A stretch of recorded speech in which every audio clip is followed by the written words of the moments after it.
eu estava com uma expectativa de que a Red Bull poderia ter problemas nesse GP especificamente, já que é um GP que fica muito ao nível do mar. E as pistas com maior pressão atmosférica, a Red Bull às vezes tinha um pouco mais de dificuldade com relação às pistas com menor pressão atmosférica, com maior altitude, como é o exemplo do GP da Áustria. Entretanto, não foi isso que aconteceu.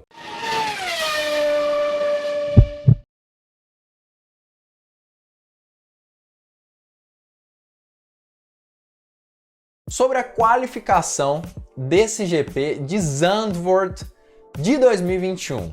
Basicamente, o GP de Zandvoort ali, essa pista ali, o circuito de Zandvoort, é uma pista extremamente sinuosa. Isso significa que tem muitas curvas fechadas, e é o único GP do calendário da Fórmula 1 que tem curvas com essa angulação, que chega a exceder mais de 15 graus de angulação. Geralmente, a FIA indica que os circuitos tenham no máximo 10 graus de inclinação. O circuito de Zandvoort, na verdade, é uma exceção ali na lista, no calendário da Fórmula 1, e por isso ele tem curvas com mais de 10 graus de inclinação. Uma delas é a curva 3, onde os pilotos vão por fora mesmo da curva para fazer o traçado com maior aderência possível. Inclusive é incrível ver essa curva ali, ver os pilotos fazendo a curva quase que num ângulo ali vertical ali com o carro.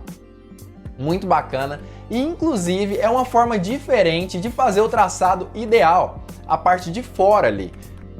Como acontece, por exemplo, na Fórmula Indy, nos ovais, que os pilotos tentam andar o mais por fora possível quando eles querem andar em altas velocidades dentro dos ovais. É o mesmo esquema ali em Zandvoort na curva 3. E isso inclusive pode proporcionar ultrapassagens nessa curva especificamente. Mas vamos começar falar sobre o que aconteceu na qualificação especificamente. Vamos começar falando sobre a Mercedes, que acaba que surpreendeu de certa forma, mas acabou decepcionando de outras formas, principalmente os torcedores que estavam com altas expectativas sobre a Mercedes.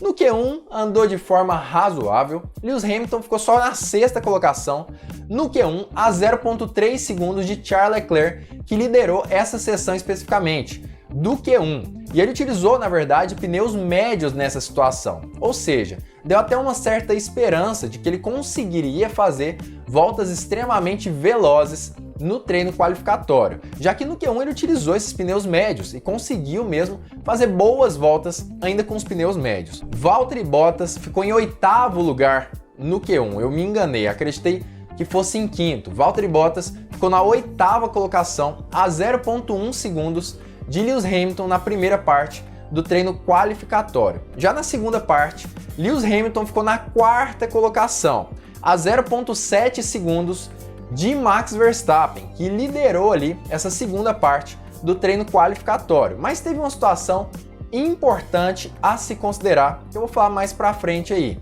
Valtteri Bottas ficou na 5ª colocação, a 0,7 segundos de Max Verstappen.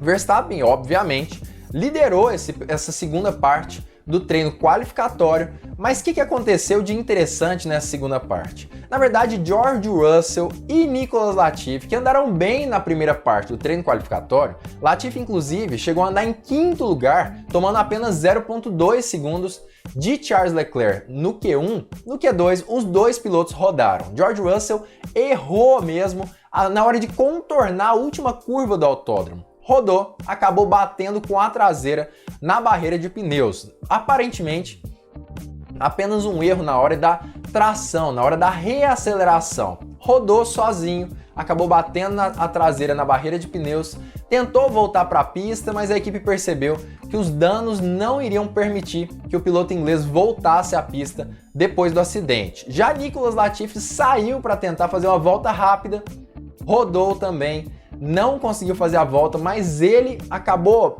acabando com o carro ali no soft wall de uma forma muito forte mesmo, e acabou que Latifi e Russell ficaram fora do Q3, e realmente o Q2, por conta das batidas, teve muita bandeira vermelha, e as bandeiras vermelhas não permitiram que os pilotos dessem tudo que eles tinham em uma outra tentativa de volta rápida no Q2. Então, aparentemente, as posições ali no Q2 poderiam ter sido um pouco diferentes se não fossem essas voltas ali, esses problemas com os pilotos da Williams. Já no Q3, o que aconteceu foi basicamente que Max Verstappen liderou, dominou o Q3 desde o início. Fez uma volta incrível, colocou Lewis Hamilton e Valtteri Bottas no chinelo a 3 décimos de distância na sua primeira tentativa e na segunda tentativa abaixou ainda mais o seu tempo. É isso mesmo, ele chegou ali na casa de 8 segundos e 8 décimos, se eu não me engano. Já Lewis Hamilton conseguiu também abaixar o tempo. E isso que foi o mais impressionante. Ontem, na verdade, eu estava com uma expectativa de que a Red Bull poderia ter problemas nesse GP especificamente, já que é um GP que fica muito ao nível do mar. E as pistas com maior pressão atmosférica, a Red Bull às vezes tinha um pouco mais de dificuldade com relação às pistas com menor pressão atmosférica, com maior altitude, como é o exemplo do GP da Áustria. Entretanto, não foi isso que aconteceu.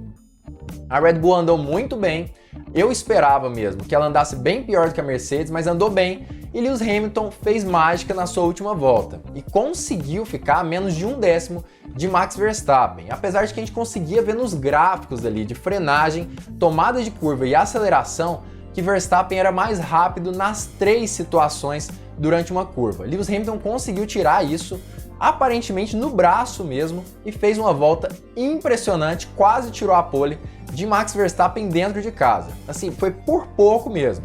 Valtteri Bottas ficou com a 3ª colocação, logo atrás de Lewis Hamilton, mas aí a 3 décimos de Verstappen. Enquanto Lewis Hamilton ficou a menos de meio décimo, Valtteri Bottas ficou a 3 décimos de Verstappen. E acabou que a pole ficou mesmo com o piloto holandês, que pilotou demais, e principalmente na curva 3, aquela curva extremamente inclinada, conseguiu fazer milagre. Ele estava, assim, infinitamente mais rápido do que o concorrente dele, o rival dele, Lewis Hamilton, nessa curva. Muitas vezes ele conseguiu tirar durante esse treino qualificatório, de uma forma geral, mais de 3 décimos de Lewis Hamilton. Foi, assim, incrível o que ele conseguiu fazer só na curva 3. Em contrapartida, um companheiro de equipe de Max Verstappen foi muito mal e não conseguiu nem mesmo passar para o Q2. Ele ficou em 16º lugar, a 0,7 segundos de Charles Leclerc no Q1, que foi quem liderou, como eu já disse, e a 0,5 segundos de Max Verstappen também no Q1. Ficou em 16º, saiu ali do Q1, saiu logo nessa primeira parte ali do treino qualificatório, não conseguiu fazer nada demais nessa qualificação do GP da Holanda de Fórmula 1. Agora, quem impressionou muito a gente, e que inclusive foi a equipe que eu apostei as minhas fichas ontem, quando eu falei para mim quem seriam os 5 primeiros colocados, foi a Ferrari. Ela realmente surpreendeu. Na verdade, eu acreditava que ela fosse ficar melhor do que ela realmente ficou, mas ainda assim ela surpreendeu bastante quem estava assistindo essa qualificação. Isso porque Charles Leclerc no Q1 liderou, como eu já disse, ficou a 0,2 segundos de Carlos Sainz, que ficou também com o 2º lugar. Foi incrível, na verdade, realmente um desempenho bem bacana no Q1 para a Ferrari. No Q2, Charles Leclerc ficou em 2º lugar, a 0,3 segundos de Max Verstappen. Outro desempenho incrível também. Carlos Sainz não foi tão bem assim, ficou a 0,8 segundos de Verstappen e 0,5 segundos de Charles Leclerc. Entretanto, tem aquela questão lá de que George Russell e Nicolas Latifi geraram muitas bandeiras vermelhas e não permitiram que a maioria dos pilotos tentassem fazer mais uma tentativa ali de volta rápida no Q2. Então, realmente, Carlos Sainz não teve a oportunidade de fazer mais uma tentativa e abaixar o seu tempo no Q2. Mas ainda assim, o que importa é que ele passou para o Q3. E no Q3, os 2 pilotos andaram muito bem. Ficaram atrás apenas das Mercedes, de Max Verstappen e de Pierre Gasly, que ficou na 4ª colocação com um desempenho excepcional também. E o que aconteceu é que Charles Leclerc ficou em 5º lugar, a 0,6 segundos de Verstappen, e Carlos Sainz também a 0,6 segundos de Verstappen na 6ª colocação. Os dois ficaram praticamente colados, mas é muito interessante a gente ver a Ferrari andando tão bem assim nessa pista da Holanda, conseguindo retomar ali o ritmo que ela tinha ali no ano de 2019, mais ou menos. Tem andado muito bem, pista sinuosa, geralmente a Ferrari consegue ter um desempenho um pouco melhor do que pistas com altas velocidades e retas gigantescas, por exemplo. Então, assim, apesar do que eu disse ontem mesmo, falando ali, principalmente com relação ao treino livre da Fórmula 1, o que aconteceu no treino livre, as apostas que eu fiz, eu falei inclusive que a pole seria da Ferrari. A gente sempre se surpreende e é difícil a gente falar e prever as posições, essas 5 primeiras posições, por exemplo, ainda mais numa pista nova, que é a pista de Zandvoort, e ainda por cima, com as equipes principais guardando leite ou algo nesse sentido. E a gente sabe que é relativamente imprevisível, isso tudo pode acontecer na corrida de amanhã. Então aqui vai meu chute para os 5 primeiros lugares. Eu acredito que já que Max Verstappen vai largar da primeira posição, muito provavelmente ele se manterá na primeira posição e será vitorioso dentro de casa no GP da Holanda. Segundo lugar, acredito que vai ser para Lewis Hamilton, que vai acompanhar Verstappen durante a corrida inteira, talvez tente fazer um undercut, por exemplo, mas eu acho que o segundo lugar vai continuar com Lewis Hamilton. Terceiro lugar, Valtteri Bottas. Não acho que tem ninguém para competir com ele. Eu sei que Gasly ficou na 4ª colocação, mas acho muito difícil o Gasly conseguir competir com o Bottas. Já o 5º lugar, eu acredito que vai ficar com Leclerc, porque eu penso, pelo menos, que a equipe Ferrari ainda tem um ritmo de corrida um pouco melhor do que a AlphaTauri. Então acredito que Leclerc fica na 5ª colocação. Mas eu queria que você comentasse aqui no chat ou nos comentários o que você acha sobre isso. Quem para você é o top 5 pilotos na corrida de amanhã? Comenta aqui embaixo para eu saber a sua opinião. Eu quero saber o que você pensa.